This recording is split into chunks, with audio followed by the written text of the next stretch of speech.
हो, अगोदर आपल्या शरीराचा विचार करावा. संसाराला शरीर असायलाच पाहिजे का? काटक असायलाच पाहिजे. आता सुविधा म्हणते का संसार करायला?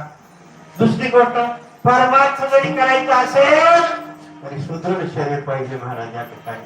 म्हणून आपल्या शरीराला काय योग्य आहे, काय पचन होतंय, काय योग्य होतंय याचा विचार माणसाने करायचा. विठाला विठाला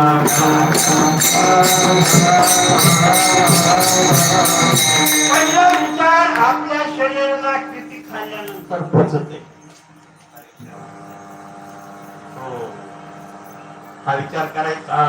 जास्त खाऊ नाही जमत नाही, कमी खाऊन सुद्धा जमत नाही. लागेल तेवढं, पाहिजे तेवढं. इथे तुकोबरायांचा अभंग आहे, तुकोबरायांचा अभंग आहे.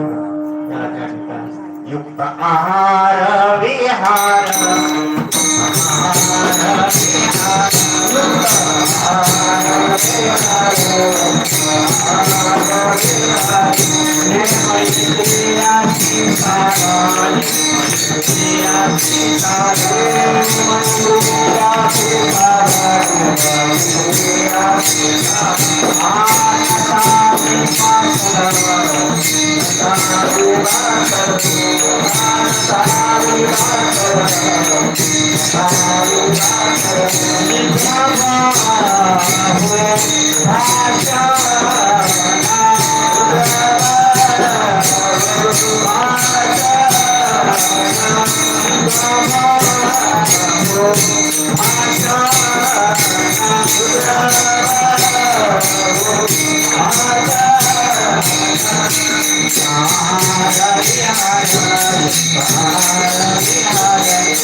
आरोग्य शास्त्रांचे डॉक्टर साहेब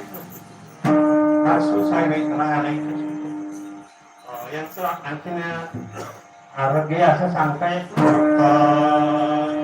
म्हणजे माणसाने 1/4 खायचं, किती 3/4 आपल्या भाषेत 12ने खायचं, 4ने खायचं, 4ने इकडं नका बघू, सगळ्याचं सांग जेवणाने नाही खायचं, 12ने खायचं. लागलं तसं नाही, ₹1.25 त्याचा गुलाबजाम होते. आता आमच्या नशिबातच नाही काय शुगर आणि मुक्त पाहिजे. लागेल एवढं जेवायचं त्या ठिकाणी, जास्त जेवायचं नाही, आजार होणार नाही तुम्हाला.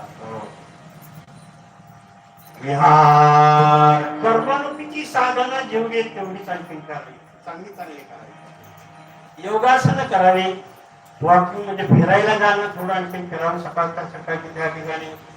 काही आणखी नाही का व्यायाम होईल अशा प्रकारची कामं करत जावे.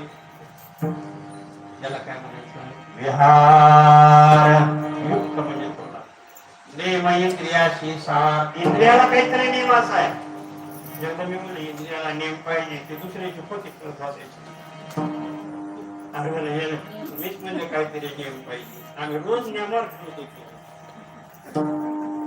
आणि पते खेळायला असते वेगळे असतात का नाही. मार्तीच्या देवळात दिसत नाही, चिष्मी हारीचे पोराने असते, चिष्मी दिलेल्या तुमचा चांगला, पोराने असते दिलेल्या इकडून दाणी आणि इकडून सुतळी.